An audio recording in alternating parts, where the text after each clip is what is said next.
Do you need to update your estate plan when your spouse dies? That's a very good question. Let's talk about it. It all depends on the type of estate plan you have. So let's say you have just a will that you created some time ago and your spouse dies. Or let's say you have a full estate plan, maybe a binder that has a trust, power of attorneys, wills, and so on. Do you have to update them? Is there anything you need to do upon the death of the first spouse? Well, if you have just a will and no other ways to avoid probate, you may want to meet with an attorney to make sure that your family won't have to go through the legal process upon your passing. There are several things that trigger probate: real property, if you own a home, financial accounts without beneficiaries. Be sure to watch those educational videos. But for now, ideally, after the first spouse passes, regardless of what your estate plan says or what documents you have, it is recommended to meet with an attorney, pay for an hour of their time, and talk about your situation. Now it's also a good time, again, regardless of your estate plan or if you don't have one, now is also a good time to check your beneficiaries. The chances are that if you have a retirement account, you may have a lot of joint bank accounts, your cars may be on both of your names. Now you don't have that second person there, and it can get complicated if you don't have something in writing or if you don't update those beneficiaries. Remove your deceased spouse as a beneficiary and add new beneficiaries, because if, let's say, you have a life insurance policy and just your spouse is listed and you pass, they're not going to know who to pay. The life insurance company, they're not going to know who to pay, and they're going to send your family through the probate court, which is no fun. It's expensive, public process.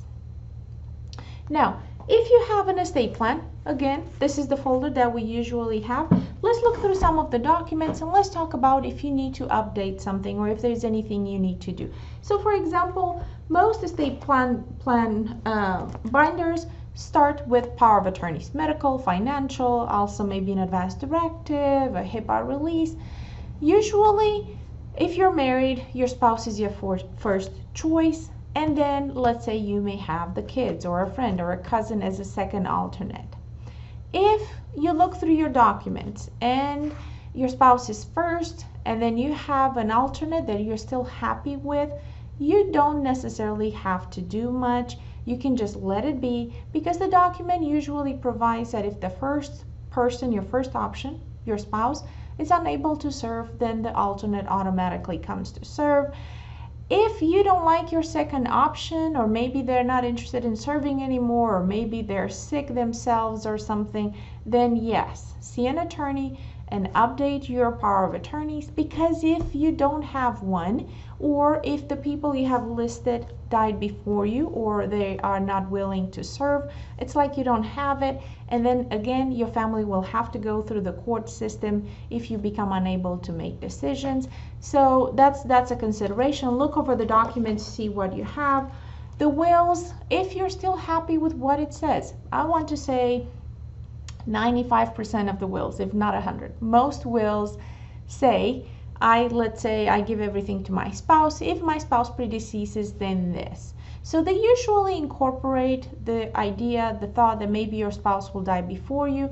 And if you're happy with the distribution, then you probably don't have to do anything, but be mindful of the need of probate.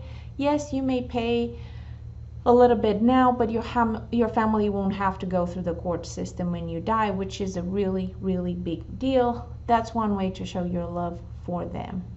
I know this is a short video and there's just so much I need to talk about. I'm going to try and break this down in future videos, so be sure to sign up to our YouTube channel, subscribe to it, like our Facebook page, and if you're local, consider joining us in person at the well. We have classes there twice a month. Thank you for watching.